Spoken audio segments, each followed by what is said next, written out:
নেবে। মনে রাখবে, আবু জেহেল আমার নবীকে অনেক কষ্ট দিয়েছে, বেলাল আমাকে অনেক কষ্ট দিয়েছে।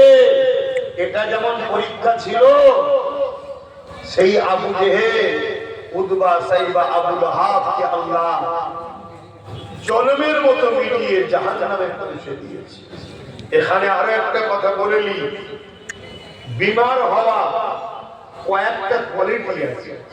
জ্বর একই বিমার, যদি আল্লাহর ওলির জ্বর হয়, এর জন্য ওলির মাকামকে আল্লাহ বাড়ায়। জোরে বলুন সুবহানাল্লাহ। অর্থাৎ ওলিকে জ্বর দিয়ে আল্লাহ ফেরেশতাদেরকে দেখায়, তোরা বলেছিলিস মানুষ তৈরি করো না, দেখ আমি দিয়েছি জ্বর, বান্দা কত কষ্টে আছে, কিন্তু বান্দা এর পরও বলছে আল্লাহ আমি আপনার উপরে রাজি, যে হালে রেখেছেন আমি খুশি। জোরে